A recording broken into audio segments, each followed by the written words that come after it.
Bueno, muy buen día a todos. Hoy, 21 de agosto, vamos a darle continuidad a los seminarios de los estudiantes rotantes en el servicio de cirugía de toras del octavo semestre de la Universidad de Pamplona.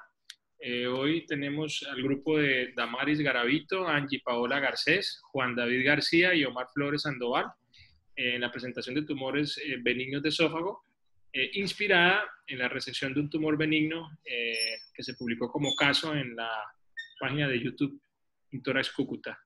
Bueno, doctores, bienvenidos y adelante. Gracias. Bueno, los tumores benignos del esófago son tumores poco frecuentes, generalmente de origen subepitelial. Alrededor de 2/3 de los tumores benignos del esófago son leiomiomas, que es el tema en que vamos a profundizar el día de hoy. El resto son de naturaleza diversa, quística o tisular. A menudo los tumores benignos del esófago se descubren de forma casual en el adulto joven, pero pues en determinados casos pueden ser voluminosos o sintomáticos. La ecoendoscopia tiene un papel fundamental en la exploración de los tumores benignos del esófago de aspecto submucoso y pues nos va a permitir que se haga un diagnóstico de extensión y también nos va a orientar pues en el tratamiento, el cual pues puede ser muy variable dependiendo del paciente. En medicina, pues el término leiomioma hace referencia al leio de liso, mio de músculo y oma de tumor. Nos designa un tumor benigno que se origina en células del músculo liso. Nos enfocaremos en el leiomioma esofágico, que son los más frecuentes y representan el 10% de todos los leiomiomas gastrointestinales. Generalmente suelen ser solitarios, pero en el 3 al 10% pueden también ser múltiples y encontrarse asociados a otras anomalías congénitas como el síndrome de Alport. Por su origen en células musculares lisas, son mucho más frecuentes en los 2/3 distales del esófago y pues es raro encontrarse en el tercio superior, donde la musculatura es fundamentalmente de tipo estriado. Siguiente, por favor.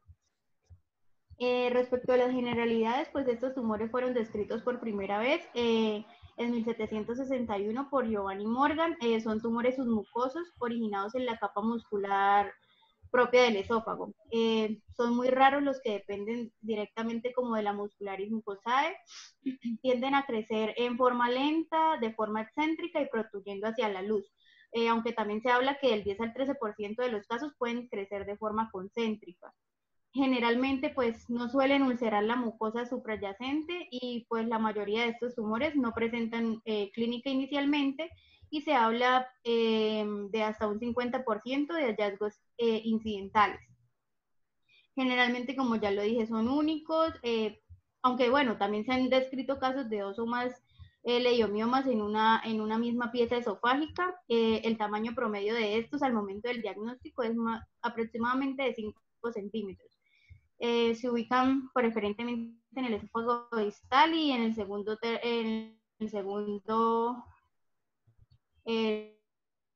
lugar en el tercio medio.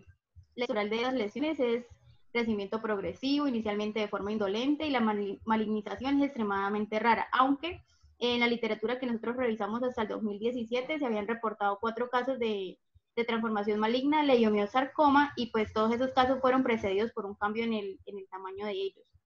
Aunque en un momento también fueron considerados dentro de los tumores del estómago gastrointestinal, varias diferencias histológicas, genéticas, nos los van a diferenciar de los otros. Entonces, como podemos ver ahí en la figura, el trago de bario es el método más útil para poder demostrar la existencia de un leiomioma de esófago. Entonces, visto de perfil, la neoplasia se observa como una anomalía lisa, semilunar o con forma de luna creciente, que se va a desplazar con el esófago durante la deglución. Tiene los límites muy claros y pues está cubierta y rodeada por mucosa normal. Siguiente, por favor. Bueno, estos son algunos tumores benignos del esófago que tienen origen mesodérmico. Entonces, pues a continuación voy a dar como una breve definición de algunos de ellos que pues se presentan con una frecuencia significativa. Entre ellos tenemos a los pólipos fibrovasculares.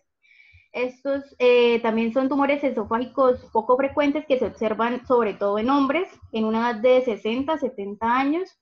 El 85% de ellos se localiza en el esófago cervical por debajo del músculo cricofaríngeo. Estos pólipos fibrovasculares están formados por tejido conjuntivo edematoso que contiene vasos sanguíneos y tejido adiposo. Algunos pueden crecer hasta alcanzar un tamaño considerable y formar pedículos muy largos. y la mucosa que los va a recubrir a ellos puede ulcerarse a causa de los traumatismos y las infecciones, y pues algunos de estos pólipos pueden albergar lesiones carcinomatosas. También está el tumor de las células granulares. Este pues ya es una neoplasia muy infrecuente de origen neural, está localizada normalmente en la región de la cabeza y cuello. Solamente del 13 al 6% de los tumores de células granulares se van a localizar en el tracto gastrointestinal, y pues se habla que el 3% de ellos pueden llegar a ser malignos. Tiene predominio más en el sexo femenino y puede ocurrir a cualquier edad, con mayor frecuencia pues en la quinta década de la vida. También está el hemangioma, que son tumores infrecuentes que se originan en la submucosa y van a protuberas en la luz, dando lugar a unos pseudopólipos, y como su nombre lo indica, pueden provocar también hemorragias. Y los lipomas en el esófago son la tercera masa, precedidos por el leiomioma y el pólipo fibrovascular. Representan el 3% de los pólipos gastrointestinales, y suelen estar originados también en el tercio superior del esófago, cercanos al cartílago cricoides. Siguiente, por favor. Respecto a los datos que encontramos de epidemiología, pues no fueron muchos, pero decía que el leiomioma esofágico representa el 0,4% de todos los tumores esofágicos, están muy por detrás de los tumores malignos, y la revisión más extensa de la literatura que nosotros realizamos con respecto a este tipo de tumores decía que habían 838 casos publicados hasta el año 1971, donde se afirmaba que era más frecuente en hombres. Bueno, incluso también en unos artículos que encontramos más actualizados, siguen diciendo lo mismo, la relación es 2:1 con respecto a las mujeres. El 90% de los casos ocurre entre la tercera y la quinta década de la vida, con una media de 44 años de edad, y pues no se observa ni ninguna relación con la distribución geográfica ni con la raza. Como ya lo dije, son de lento crecimiento y en ocasiones son casi asintomáticos, por lo que no es raro pues que se tenga demora en el diagnóstico. La incidencia estimada es más o menos del 0,05% al 5,1%. Siguiente, por favor. Bueno, ahora vamos a hablar de la histología normal del esófago, y pues como para ir entendiendo en dónde es que ocurre este tipo de lesión. Entonces el esófago atraviesa el cuello y el mediastino, como ya sabemos, que son los sitios en los que está fijado las estructuras por medio de un tejido conjuntivo. Entonces, a medida que ingresa en la cavidad abdominal, queda libre por una corta distancia, alrededor de 1 centímetro a 2. La longitud total del esófago es de unos 25 centímetros aproximadamente. Entonces, en un corte transversal como en la figura que se muestra, la luz en su estado normal está colapsado, presenta un aspecto ramificado, como se ve ahí, debido a los pliegues longitudinales de la mucosa. Y siguiente, hay que saber que pues el esófago está constituido por 4 capas fundamentalmente, que son la submucosa, la mucosa, la submucosa, lo muscular y las venticias. Entonces, en la mucosa, que es la primera imagen que tenemos en la parte izquierda, tapiza el esófago en toda su longitud. Tiene un epitelio plano estratificado, la lámina propia subyacente es semejante a la del resto del tubo digestivo, los nódulos linfáticos se presentan con frecuencia, pero en la proximidad de los conductos de las glándulas mucosas esofágicas. Respecto a la capa profunda de la mucosa, está compuesta por músculo liso, organizado en forma longitudinal, que comienza aproximadamente como a la altura del cartílago cricoides. En la parte de la submucosa, esta pues va a consistir en tejido conjuntivo denso y regular que contiene vasos sanguíneos y linfáticos de gran calibre. También hay fibras nerviosas y células ganglionares. Las fibras nerviosas y las células ganglionares nos van a formar el plexo submucoso, o también llamado el plexo de Meissner. Aquí las glándulas submucosas obviamente van a ser más predominantes. Y en la muscular externa, esto se va a dividir en 2 estratos musculares, una capa circular interna y una capa longitudinal externa. Como se ve en la figura, esta capa es diferente de la muscular externa del resto del tubo digestivo, porque pues la tercera parte superior está compuesta por músculo estriado, como ya se había mencionado, una continuación que hace parte de una continuación del músculo de la faringe. Y en la muscular externa de la tercera parte media del esófago ya se van a mezclar y se entretejen fascículos de músculo estriado y de músculo liso. Entonces, en la musculatura externa de la tercera parte distal es donde está compuesta solo por músculo liso, como en el resto del tubo digestivo, y es allí por donde donde se van a presentar con más frecuencia los leiomiomas. Eh, si hablamos del plexo de Eurbach, se halla entre las capas musculares interna y externa, al igual que en el plexo submucoso. Allí hay fibras nerviosas, células ganglionares, y pues saber que este plexo va a inervar la muscular externa y es el encargado de estimular la actividad peristáltica. Y respecto a las glándulas que vamos a encontrar, las glándulas mucosas y submucosas del esófago nos van a secretar moco, y esto lo que hace es, o sea, tienen una función de lubricar y proteger la pared luminal, y la única diferencia va a ser como su ubicación, ya que las glándulas esofágicas propiamente dichas están en la parte de la submucosa, y las glándulas esofágicas cardiales se denominan así pues por su similitud con las glándulas cardiales del estómago, y se encuentran en la lámina propia de la mucosa. Siguiente, por favor. Bueno, continuando con la fisiopatología, vemos que son tumores originados en la capa muscular propia circular del esófago, que se encuentran bien capsulados y que por lo general no ulceran la mucosa suprayacente. Tienen un aspecto fasciculado constituidos por bandas entrelazadas de células fusiformes con abundante citoplasma, muy eosinófilos y tejido fibroso. Estos tienden a crecer, como habíamos comentado, de forma lenta, de forma excéntrica y protuyéndose a la luz, encontrando en la literatura un porcentaje que va desde el 10 al 13% de los casos donde puede crecer de forma concéntrica. El tamaño promedio a la hora del diagnóstico es de 5 centímetros y según la literatura el 56% de los casos se ubican en la parte distal del esófago, mientras el 33% se ubica en el tercio medio. Y pues la historia natural de estas lesiones vemos que son de crecimiento lento, progresivo, de forma indolente, y la malignización de estos tipos de tumores es extremadamente rara. Hasta el 2015 solo ha habido 4 casos en los que ha sucedido esto. Con respecto a los factores de riesgo, vemos que lo que podemos encontrar en los casos que estuvimos revisando es que se presenta más que todo en el sexo masculino, perdón, y en pacientes que tengan antecedentes de hernia hiatal. Siguiente, por favor. Con respecto a los signos y síntomas, como les dije, el momento del diagnóstico se hace cuando el tumor ya tiene un tamaño de 5 centímetros, y eso porque antes de este tamaño, por lo general, es asintomático. Y después vamos a presentar principalmente la disfasia y el dolor epigástrico.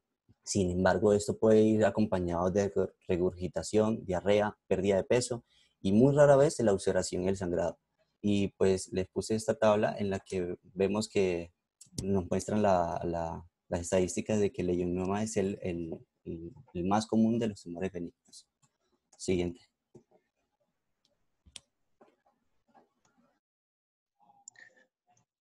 Bueno, con respecto al diagnóstico, es muy importante que tengamos en cuenta que en la mayoría de los casos este se hace de manera incidental. ¿Qué significa esto? Que el diagnóstico se hace porque el paciente va a consultar por otra patología de vías digestivas superiores y se encuentra alguna anormalidad. Entonces, teniendo esto en cuenta, sabemos pues entonces que los leiomiomas esofágicos rara vez causan sintomatología cuando miden menos de 5 centímetros. Sin embargo, cuando comienzan a ser más grandes, pueden causar síntomas tales como malestar retroesternal vago, dolor torácico, obstrucción esofágica, regurgitación y disfagia. Con respecto al examen físico, como mencionamos anteriormente, no hay algo que sea pues muy evidente sobre el leiomioma del esófago. Sin embargo, en casos que son ya muy avanzados, podemos encontrar que el leiomioma puede causar una obstrucción del esófago, con una consecuente pérdida de peso y pérdida de la contractura y disminución de la atrofia muscular. Sin embargo, mis compañeros hicimos un artículo en el que se analizaron 77 casos de pacientes con leiomioma. Ese estudio se realizó entre 2005 y 2013, donde 39 casos donde 39 de esos casos de pacientes presentaban sensación de asfixia alimentaria, 18 presentaban dolor torácico y el 20 restante eran asintomáticos. Siguiente, por favor. Perdón, me faltó mencionar una cosa muy importante. Los leiomiomas rara vez causan sangrado a la mucosa. Ya más adelante lo vamos a ver. En la imagen 1 encontramos entonces una prueba por ingesta de bario.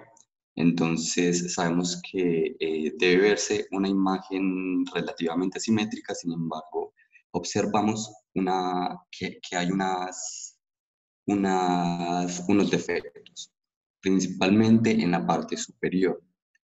Donde se encuentran estos defectos es donde posiblemente haya una masa que está comprimiendo el esófago.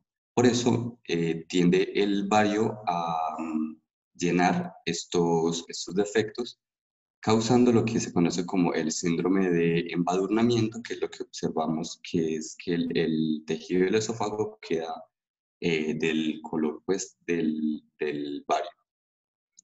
En la figura 2 observamos una tomografía computarizada de pecho en la cual se observa un tumor con sombra irregular y con bordes bien definidos. Siguiente, por favor.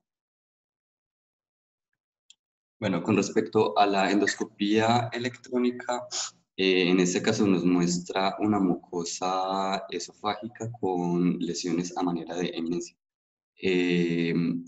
La mucosa se encuentra homogénea, tiene tacto y además hay sensación de movimiento. En la figura 3 encontramos entonces que la endoscopía nos muestra una mucosa con una lesión a manera de eminencia, una lesión regular, cuya superficie es plana u homogénea.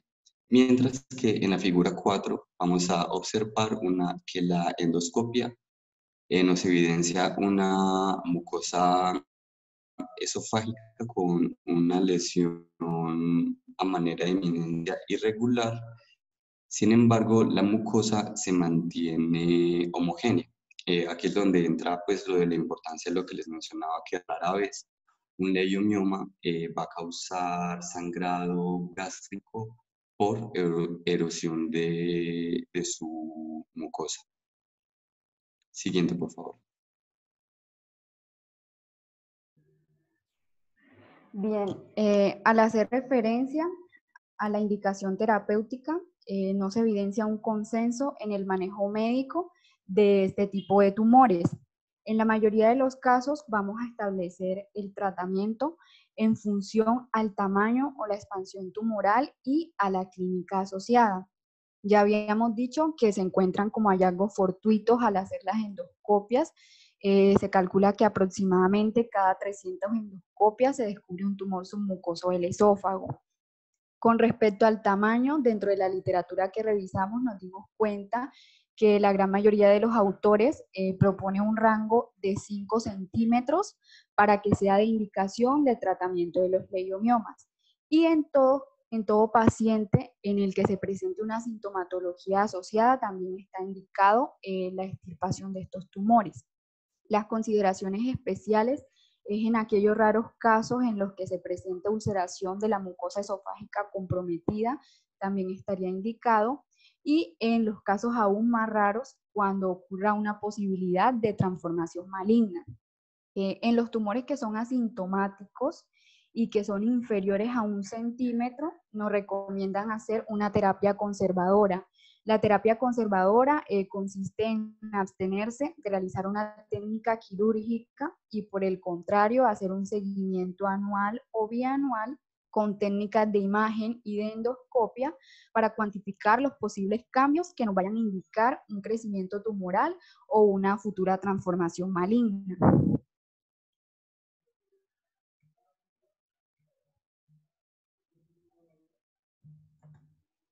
Bueno, entonces, en las técnicas quirúrgicas vamos a encontrar las técnicas abiertas y las técnicas mínimamente invasivas.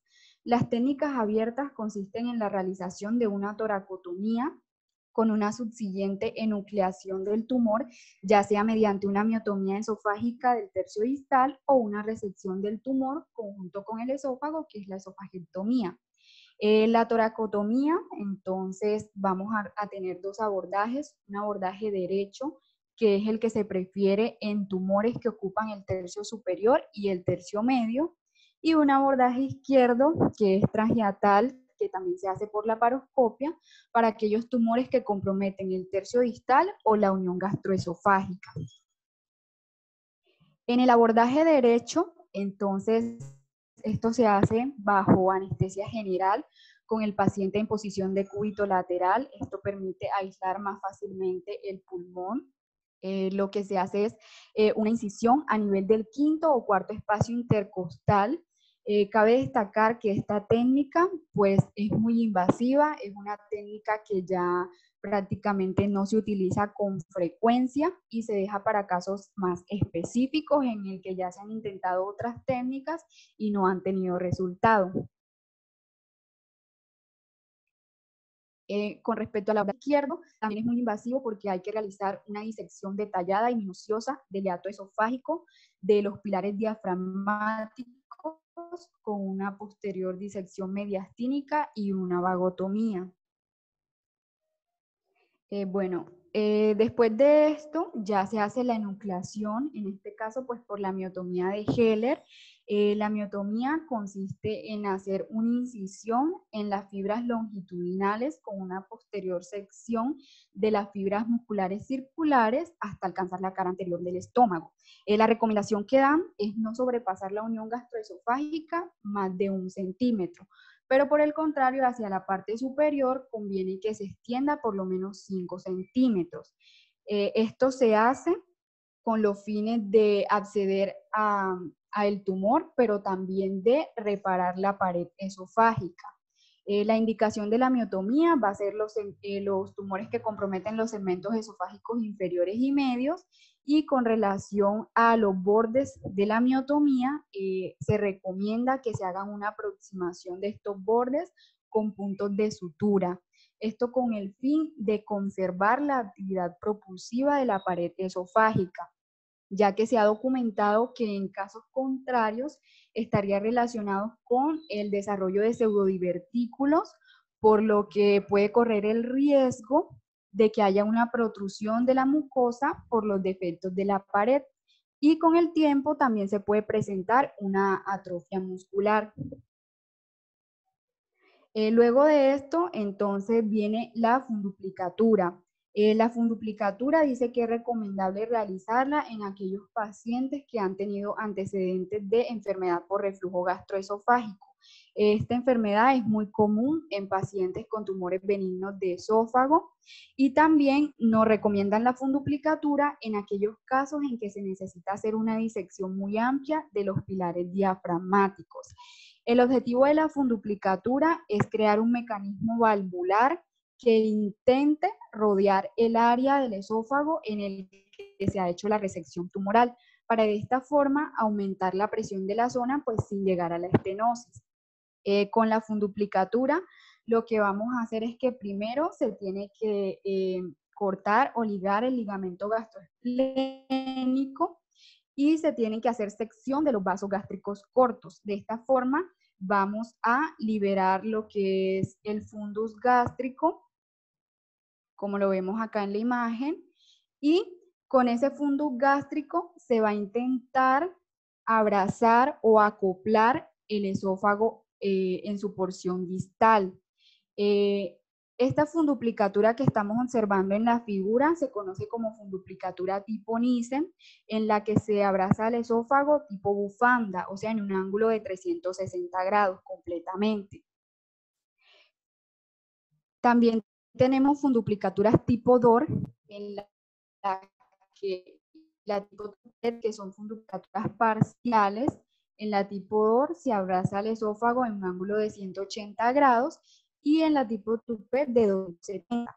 En los pacientes que no presenten una disección amplia de los pilares diafragmáticos o en los pacientes que no tengan antecedentes de enfermedad por reflujo gastroesofágico, esta funduplicatura sigue siendo un motivo de controversia si se recomienda realizarla o no. Bueno, la resección esofágica o la esofagiectomía es una técnica muy invasiva, consiste en la extracción tanto de la lesión tumoral, pero también del segmento esofágico comprometido. Esta técnica va a estar limitada a los casos de leiomiomas gigantes, a tumores que ocupan segmentos muy prolongados del esófago, en situaciones en las que se presentan dificultades técnicas muy importantes para hacer una disección, o cuando hay un compromiso muy extenso de la pared esofágica que posteriormente va a conllevar a un riesgo muy elevado de fugas posoperatorias. En las técnicas mínimamente invasivas encontramos que estas técnicas son una opción muy relevante que combinan el uso de recursos médicos y tecnológicos. Actualmente las técnicas mínimamente invasivas constituyen el enfoque terapéutico más utilizado porque ellas nos van a proporcionar una rápida y completa reexpansión pulmonar, van a conllevar menores complicaciones respiratorias y van a llevar a una estancia posoperatoria más corta y menos dolor en la herida quirúrgica. Aquí podemos encontrar dos abordajes, son la toracostomía y la parostomía. Entonces, la toracostomía se hace en una técnica que se llama BATS, que es una toracostomía asistida por video. Esta técnica se realiza también bajo anestesia general, con el paciente en posición de cúbito lateral para facilitar el acceso al campo quirúrgico y el aislamiento del pulmón. Y se hace por medio de trócares. En esta figura vemos que se insertan 3 trócares para acceder a la lesión, pero también podemos encontrar en las que se utiliza un único puerto y por allí se va a hacer la introducción de los trócares como observamos acá. Esta técnica consiste en incidir longitudinalmente la pleura mediastínica, la adventicia y la capa muscular esofágica externa. Vamos a hacer una disección detallada de la mucosa subyacente y a medida que se va avanzando en la disección, se va a liberar la primera parte del tumor. En esta primera parte, que la vamos a llamar lóbulo superior, se va a colocar un punto tractor y se continúa con la disección. Cuando ya logramos liberar la segunda parte del tumor, que es el lóbulo inferior, se va a colocar otro punto tractor sobre este para poder extraer la neoplasia. También se han utilizado otras técnicas de extracción, como por ejemplo con el uso de balones, pero hay quienes prefieren con la misma pinza endoscópica sujetar el tumor y extraerlo. Posterior a esto, se va a aplicar agua y por medio de esofagoscopía intraoperatoria se va a comprobar que la mucosa esofágica esté impermeable. Luego de que se comprueba, se va a cerrar el plano muscular, la pleura mediastínica y pues se deja un consiguiente sistema de drenaje pleural. En la imagen que estamos observando, entonces, esta es una toracoscopía, pero va a ser asistida por robot, en este caso robot Da Vinci. Esto pues es una técnica que también se utiliza, pero está limitada a los recursos pues que ya tenga cada centro hospitalario en el que se esté realizando el procedimiento. La laparoscopía es una técnica que consiste en la apertura de la pared gástrica por medio de una vía transhiatal. Suele utilizarse para los tumores que están hacia la unión gastroesofágica. También la vamos a utilizar en conjunto con un método endoscópico transoperatorio, que es el que nos va a facilitar la ubicación del leiomioma, y a través de una disección detallada del esófago distal, de los pilares diafragmáticos y de los nervios vagos, se va a acceder como tal a la resección tumoral. En todos los casos se tiene que hacer comprobación de la mucosa esofágica Y en específico en la laparoscopía, como se hace una disección tan amplia, es cuando más nos recomiendan realizar las funduplicaturas. La endoscopia ya la vimos como un método diagnóstico, pero también últimamente están surgiendo abordajes exclusivamente endoscópicos para la enucleación tumoral, porque además de determinar el origen específico en el que se encuentra el tumor, también nos permite mirar el aspecto de la mucosa esofágica comprometida. La limitación que tiene la endoscopia es que tiene que ser para tumores inferiores a 2 centímetros y la técnica con la que se hace se llama polipectomía. La polipectomía la podemos encontrar de tipo endoscópico por banda elástica o de tipo endoscópico por aspiración. La de banda elástica surge como una alternativa al tratamiento de la resección de varices esofágicas. Consiste en hacer una succión, como lo vemos acá, de la mucosa, y entonces en esta succión se va a ligar con una banda elástica, creando un pólipo artificial que en su interior él va a contener la lesión. Y posterior a esto, con un asa de polipectomía, se va a hacer la resección de la lesión. Entonces, también podemos encontrar la polipectomía endoscópica por aspiración, en inyectar a nivel de la submucosa una sustancia, ya sean glicerol o ácido hialurónico, y estas sustancias me van a crear un abón. El objetivo de este abón es separar el tumor de la submucosa para posteriormente aspirarlo como observamos aquí, y el resultado de la lesión entonces se le va a aplicar electrocoagulación. Bueno, una de las técnicas más recientes es la endoscopía peroral y la resección de tumores esofágicos por medio de la tunelización. Estas técnicas surgen en el 2008 en Japón con el doctor Inoue, fue que es de Prishna y sus colaboradores en el 2007. Ellos hicieron miotomías esofágicas en modelos porcinos. Entonces este doctor lo que hizo fue adaptarlo a un modelo humano. Él lo que propone es realizar un procedimiento bajo anestesia general en posición de cúbito supina. Dice que inicialmente se va a hacer una endoscopia de vías digestivas altas para limpiar el esófago, el estómago, para ubicar la lesión y para tomar las respectivas distancias. Se va a instalar un capuchón específico para hacer una disección y luego se va a hacer una incisión 10 centímetros proximales al tumor. Allí vamos a inyectar 10 cc de una solución combinada de índigo carmín al 0.3% con adrenalina. Entonces, 20 milímetros longitudinales, vamos a hacer un túnel submucoso. Lo primero que se hace es inyectar, pues, después de la inyección de la sustancia, entonces se hace la incisión de los 20 milímetros y se va a tratar de diseccionar a través de la submucosa con el electrobisturí.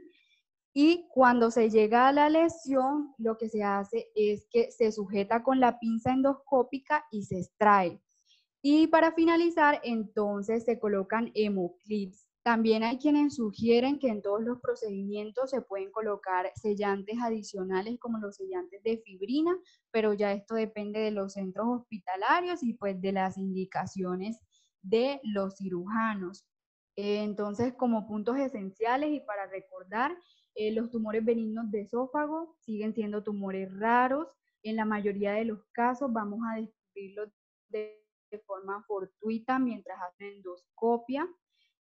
Generalmente tienen un origen subepitelial. La mayoría de los casos van a ser leiomiomas. Recordar el papel fundamental de las endoscopias, no solo como diagnóstico, sino también como medio de extracción tumoral, y que pues el tratamiento está enfocado en la naturaleza del tumor y los demás aspectos básicos. Actualmente la técnica BATS ha sido como las más utilizadas, se sigue prefiriendo por ser menos invasiva y traer menos complicaciones. Entonces vamos a mostrar el video que motivó esta revisión sobre el leiomioma. Es un caso que también se le dio resolución por medio de la técnica BATS. Muy bien. Si quieres, esperemos un momento antes de rodarlo. Primero, Listo. los felicito. Me ha gustado mucho su presentación, muy concreta, muy clara sobre primero lo poco frecuente que son esos tumores de benignos de esófago y el leiomioma, pues en su contexto, pues es muy frecuente. Pero mirar también que como una lesión poco frecuente y una lesión que en un momento puede ser incipiente o con hallazgo incidental, pues también puede llegar en un momento a ser sintomático y puede inclusive eh, sospechar que puede estar también asociado a algo de malignidad, ¿no? Es como la primera consideración que quería contarles. Este caso que vamos a ver, este es un video, pero no es tan corto, por eso quisiera de una vez hacer la reflexión para que lo aprovechemos. Es un video de un paciente que se atendió en la ciudad. Lo más importante, o sea, esto que ustedes van a ver se está haciendo aquí en Cúcuta. Como tú muy bien describes, puede ser que en Cúcuta no tengamos en este momento la tecnología robótica, el RBATS, que es robot con video y toracoscopia, pero tenemos videotoracoscopia que está a cualquier nivel del mundo y que nos permite tratar de la forma mínima invasiva esta patología. Entonces, si quieres, vamos rotando el video y vamos hablando sobre el mismo. Es un paciente que estaba ya sintomático digestivo, se manejó en conjunto con el servicio de gastroenterología. Si quieren quitarme el sonido, pueden ver ahí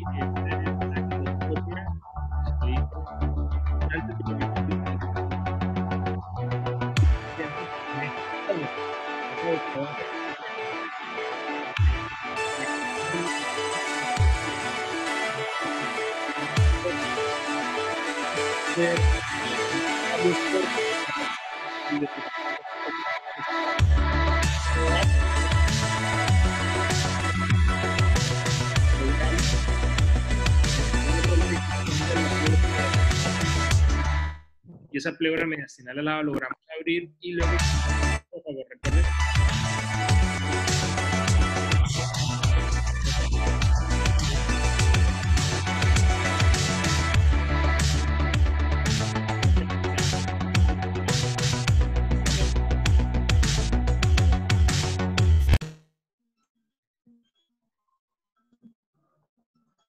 No sé si de pronto pueda más. Cuando ya exponemos... Listo, ya le voy a bajar el volumen. Volvamos nuevamente si quieren reproducirlo sin sonido y yo les voy contando el caso. Entonces, les estaba comentando un paciente local aquí en Cúcuta tratado, manejo conjunto con el servicio de gastroenterología quirúrgica de una clínica privada de la ciudad. Contamos con un grupo interdisciplinario, cirujanos gastrointestinales, cirujanos torácicos, anestesiólogos formados en anestesia cardiotorácica. El paciente se aborda a través de una posición posterior, o sea, boca abajo. Ya pueden comenzar. Miren que esta endoscopia, esta imagen endoscópica se hace específicamente antes de comenzar la cirugía, porque la idea es, muchas de estas lesiones se estudian y con el sistema de salud que tenemos, los pacientes llegan tiempo después y encontramos lesiones que cambian mucho de lo que uno inicialmente le programó la cirugía. Entonces allá se ve el cardias, una lesión de esófago medio, torácica. El paciente se coloca de cúbito de prono para que caiga el pulmón, el mediastino y se exponga el esófago a nivel posterior. Miren qué fácil es porque uno efectivamente logra ver allí el esófago en la parte superior pegada a la columna vertebral y nos permite abrirle esa pleura mediastinal. Y al abrir la pleura mediastinal ya exponemos el esófago, abrimos las fibras musculares y ahí es donde se expone el tumor, que es un tumor localizado, benigno. Como van a notar, lo que se hace es colocar un punto para poder tener control del tumor y poderlo traccionar y de esta forma permitirnos la disección. Aquí hay que tener mucho cuidado porque la idea es hacer la extracción del tumor a través de las fibras musculares tratando de no romper la mucosa, porque si rompemos la mucosa lo que hacemos básicamente es hacer una perforación esofágica, ¿no? Pues ahí estamos colocando el punto. El doctor Bolaños, un cirujano laparoscopista de mucha importancia a nivel nacional e internacional, él trabaja en la ciudad de Cali, vino pues a apoyarnos en este caso y efectivamente se logra hacer el reparo y el reparo, el punto que nos permite reparar el tumor y ya con ese reparo podemos traccionarlo de una forma más segura y continuar una disección muy cuidadosa, muy roma, tal vez por el tema del internet no está rodando tan fácil, pero pues invitamos a los asistentes o a los que puedan ver el video, la clase posteriormente, que lo busquen en internet, en YouTube, Intoras Cúcuta, y seguramente lo van a poder disfrutar. Entonces, al hacerlo, pues retraemos el tumor, luego hacemos la verificación endoscópica, miren cómo ya desaparece esa lesión que habíamos visto inicialmente en la parte preoperatoria. Y una vez tenemos expuesto ahí, se le hace la endoscopia, se insufla, como decía muy bien la doctora, para ver si hay fuga de aire o salida de aire a la cavidad torácica. No hay. Verificamos la correlación endoscópica y toracoscópica, y esto nos da tranquilidad de que no hubo perforación esofágica, y posteriormente se procede a cerrar el músculo para afrontar, si es posible, cerramos la pleura mediastinal, y eso nos va a permitir efectivamente pues lograr recuperar la anatomía completa de la lesión, que es lo que quisiéramos en un momento en la recuperación de este caso, ¿no? Entonces hacemos una técnica mínima por toracoscopia, no es toracostomía, sino toracoscopia, BATS, porque es video asistida, y hacemos unas incisiones múltiples. En este caso, lo que al hacer múltiple hablamos de MBATS, múltiples incisiones por videotoracoscopia, ¿no? Dejamos las dos incisiones y dejamos el tubo por una de ellas. Ahí estamos haciendo un esofagograma para todavía quedar con la indicación de que no hay extravasación del medio del contraste al tórax, y pues este caso me parece muy interesante. Por lo tanto, pues yo creo que la motivación de ustedes pues estuvo muy coherente y muy precisa para poder aprovecharlo. Continúen, por favor. Listo. Bueno, muy bien. No sé si tengan alguna otra conclusión final, muchachos.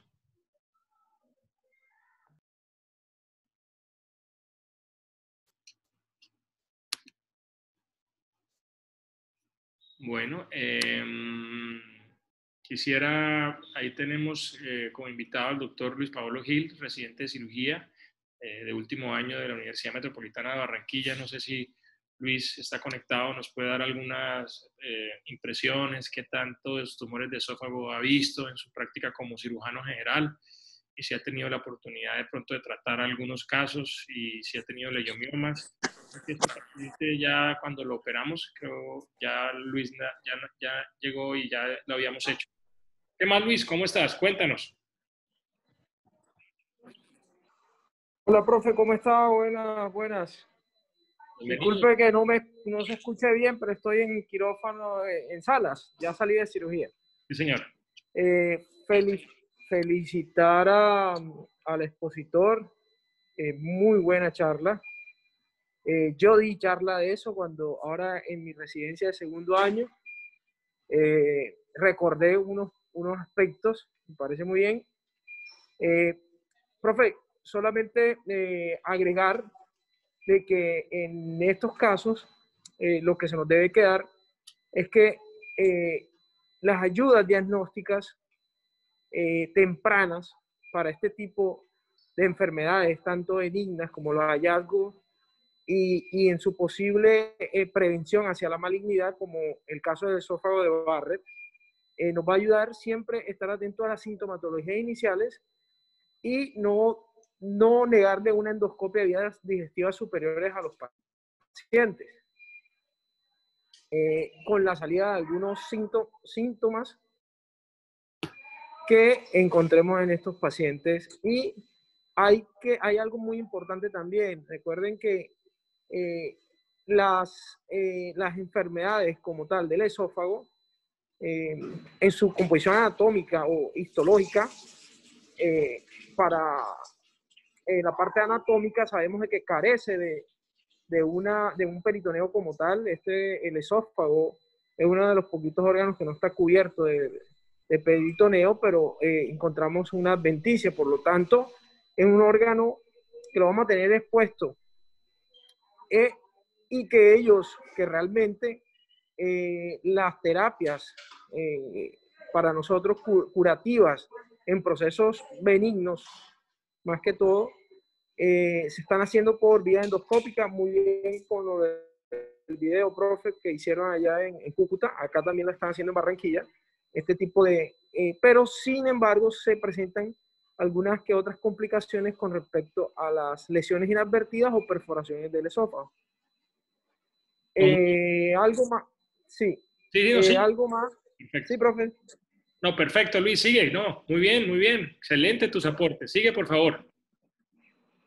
Algo más también, en estos pacientes, como muchas veces pasa, hay que tener en cuenta para los fines de la anamnesis, es muy importante el consumo del tabaco.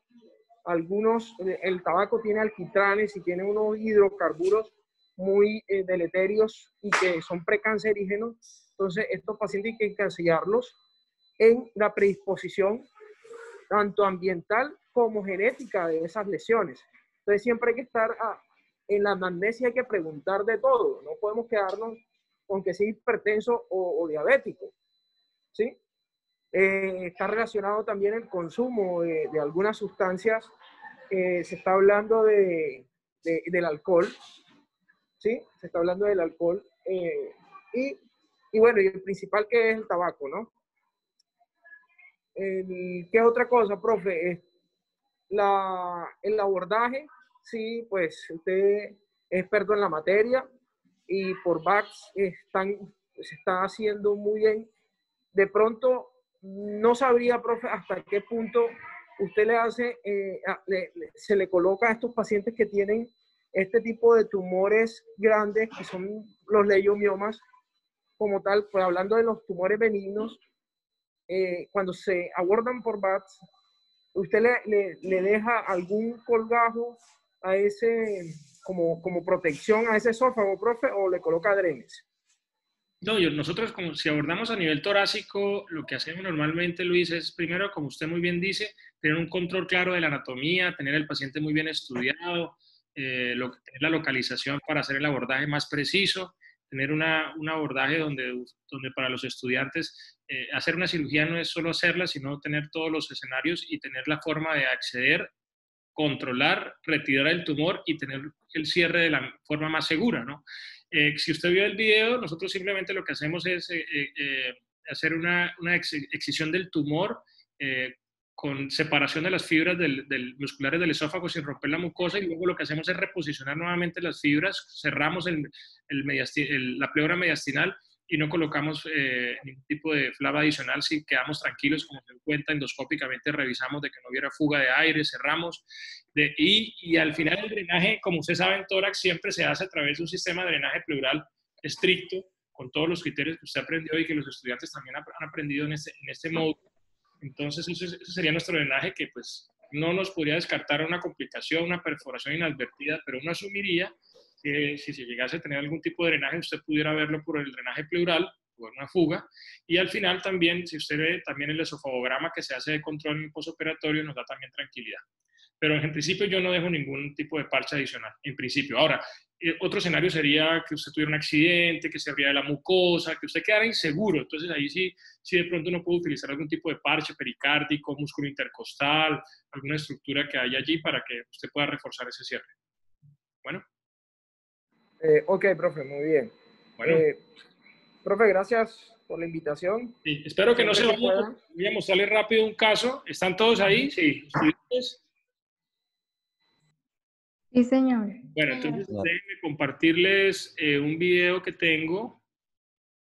Espérenme a ver, no me voy a ir todavía. Por favor. Aquí vamos a abrir este. Vamos a ver otra vez. Este es un caso súper chévere porque es un paciente que...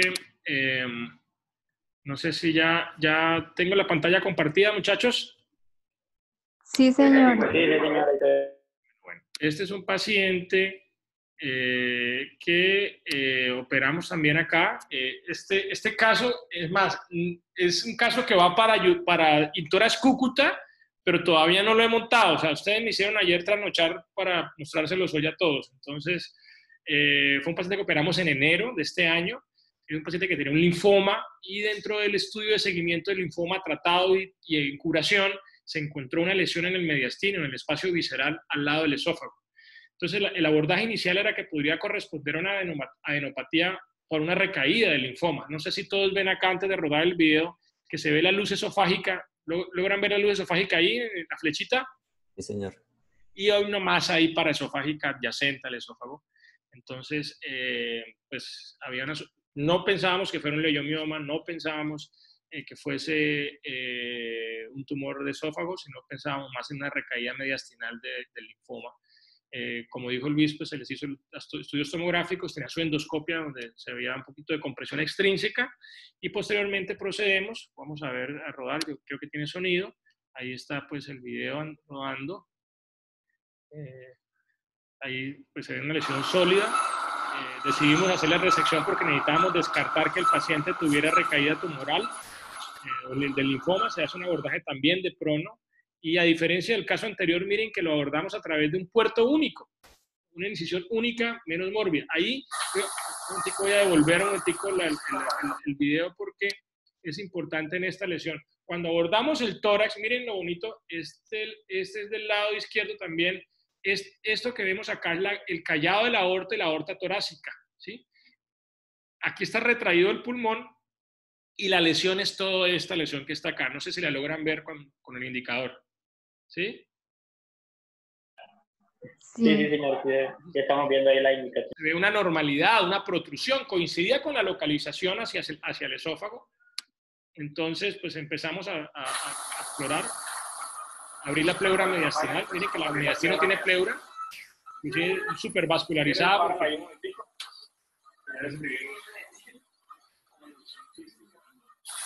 ¿Y qué llama la atención? Que es una lesión blanda, un quiste. O sea, ya entrada al hallazgo intraoperatorio descartaba una adenopatía, una lesión quística, ¿no? Entonces continuamos la disección Roma, trabajando por video, puerto único, paciente en prono, mucha paciencia, mucho cuidado. En este caso, como yo entré a buscar una adenopatía de mediastino que no tenía el estudio endoscópico, lo resecamos y efectivamente correspondía a un quiste que estaba adyacente al esófago. Los quistes paraesofágicos o quistes esofágicos o paraesofágicos o bronquiales tienen el mismo origen. Los invito a que lean algo de la embriología. Y aquí tenemos el esofagograma porque siempre esa maniobra no lo pude controlar. Y en el posoperatorio, como van a ver, pues hay paso del medio de contraste perfectamente sin extravasación en el tórax, lo cual nos da realmente una tranquilidad. Y miren la recuperación del paciente con una patología que mostraba un quiste bronquial o un quiste paraesofágico. Tiene realmente el mismo hallazgo y pues me pareció un caso súper interesante. Entonces, no solamente nos encontramos con lesiones paraesofágicas benignas relacionadas con patología o sospechosa de que sea tumores primarios. Miren cómo nos enfrentamos a un paciente que llegó aparentemente como una lesión metastásica de un linfoma y nos encontramos con un quiste paraesofágico. No sé si pudieron apreciar bien el caso. ¿Me retroalimentan, por favor? Sí se pudo ver bien, ¿no? Bueno, de hecho, ¿cómo le pareció? Sí, doctor, sí se pudo ver bien. Entonces, dos casos súper chéveres, uno es un leiomioma, otro es un quiste, ambos lesiones benignas paraesofágicas. Creo que no pueden tener mejor experiencia visual de estos dos escenarios. Este caso seguramente en menos de un mes estará colgado en YouTube para que Luis y los residentes allá en Barranquilla lo puedan ver y puedan compartirlos con los colegas. Y para ustedes, pues no podía dejar pasar por alto pues esta revisión de hoy y podérselos compartir. Entonces, me parece súper chévere para que ustedes ratifiquen el abordaje por videotoracoscopia, el primer caso por incisiones múltiples, MVATS, y ese segundo caso por incisión única, que sabe Luis que es una de nuestras técnicas preferidas aquí en Cúcuta, muy exitosa y que nos va muy bien con los pacientes. Antes estuvo 48 horas hospitalizado en el posoperatorio, que llamamos puerto único o UVATS. No sé qué comentarios tienes, Luis. No, profe, excelente, sí. Sí, lo que pasa es que, no sé, hicimos una rotación, se hace la rotación con usted y las cosas pues se ven tan fáciles como usted las hace, que realmente pues lo felicito, profe, realmente no, desde que estuve allá no vimos una complicación realmente con esa técnica y las veo a veces más difíciles en otros centros hospitalarios. Yo creo que es un poco la experiencia suya. porque me llama la atención lo difícil que es manejar el esófago, hablando de estas patologías y sus posibles complicaciones como la mediastinitis, que la vamos a encontrar muy frecuentemente. Y ya, profe, lo que iba a agregar, lo último era los estudios. Es importante no desgastar al sistema y saber cuándo pedir un estudio o no. Entonces, las imágenes y los estudios paraclínicos, ayudas diagnósticas, sobre todo en los temas endoscópicos, pues sabemos de que el gold estándar para esto, o sea, no hay ninguna regla, ninguna gold estándar o una imagen de oro para este tema, para este tipo de tumores, pero podemos complementarlo. Entonces, decir que la endoscopia por encima del TAC, no, tenemos las características de los tumores, podemos ver que la que nos presta mejor beneficio, pues tendría que ser la endosonografía, ¿sí? La endoscopia por endosono, por sonido, que es la que nos daría características anatómicas e histológicas del tumor, nos ayudaría a tomar biopsia, pero no podemos ver más allá de las posibles metástasis. Entonces, nos toca complementar con una reso o con un TAC, ¿sí? Entonces, tenemos es como ubicarnos en la patología como tal y así poder hacer los estudios y no salir con un PET scan de una, por ejemplo. Entonces, sí, listo, doc. Claro, claro, y a los estudiantes es importante que les quede claro lo que el doctor Luis nos dice, y es que una cosa es revisar un tema y tenerlo como el tema y uno como que cree, pero cuando ya usted se enfrenta al paciente del día a día, el reto es poder hacer el mejor diagnóstico y es una gama de cáncer, cáncer primario, cáncer secundario, con una sospecha de una metástasis ahí en el mediastino, o la posibilidad de encontrarse una lesión benigna que puede ser asintomática o como un hallazgo incidental. Bueno, en fin, entonces creo que es una muy buena revisión. Felicito al grupo, me encantó. Creo que esta clase o este seminario va a quedar muy bien rankeado y seguramente esperemos que muchas personas lo puedan disfrutar. Luis, muchas gracias por tu esfuerzo. Sabes que siempre serás bienvenido en nuestro horario académico. Esperemos que tus compañeros también en algún momento se animen, pero también les voy a compartir el YouTube para que lo puedan también aprender un poco de esta discusión. Sí, profe, estaba muy pendiente, yo se las compartí. De todas maneras, ya creo que todos, como estamos en especialidades, estamos algunos, pues, imagino, ocupados. Yo se las había dejado desde ayer. Sin embargo, la alcancé a ver la charla no completa, profe, pero me pareció bien enfocada a lo que alcancé de ver. Y felicitaciones a los estudiantes. Me gustan estas charlas de ellos. Vamos a compartirte, esto queda después en el video para que lo vean, y quiero compartirte que estos seminarios se están también transformando en monografías con discusiones de tema que próximamente esperamos también publicar para el logro de nuestros estudiantes, que es 100% de ellos, y sobre todo resaltar aquí la medicina en la región, que tú también haces parte. Bueno, muchachos, gracias, profe. ¿Alguna pregunta a los estudiantes? ¿Alguna conclusión final?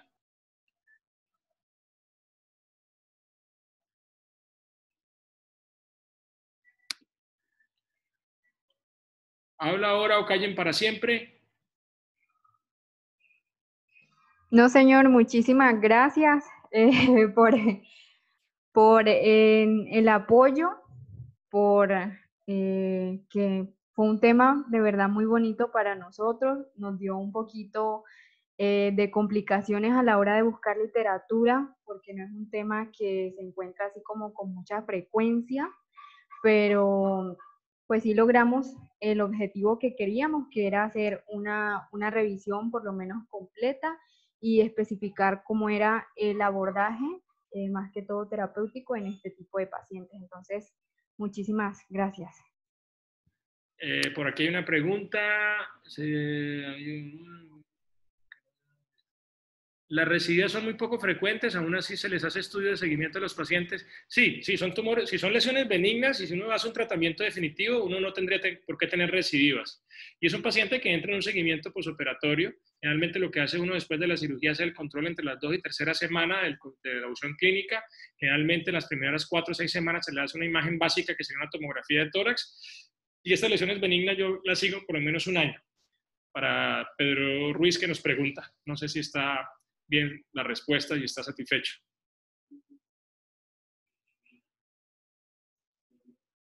Bueno, dice que sí. Bueno, muchas gracias a todos. Entonces nos vemos próximamente. Ahí los estaremos invitando. Bueno, gracias por el tiempo. Gracias. Muy bien, felicitaciones, muchachos. Gracias, doctor. Gracias, doctor. Quedo pendiente entonces del link de YouTube para pasarlo. Claro que sí. Y no se les olvide contactar al doctor Latorre para la monografía. Bueno, Listo, sí, señor. Hasta luego. hasta luego. Chao, Lucho. Feliz tarde, feliz tarde. Gracias, doctor. Hasta luego. Feliz tarde, profe. Chao. Gracias, hasta Un luego. abrazo. Qué bueno verlo por acá. Muy bien. Disculpe por el tapaboca, pero no me lo puedo quitar dentro de la clínica. Usted sabe que... A mí me tocó quitármelo porque ya estoy en Intoras, pero ya ahora vuelvo a la realidad. Me toca volverme a proteger como usted. Así es. Cuídese mucho. Listo, profe. Hola. Hasta luego. Hasta luego.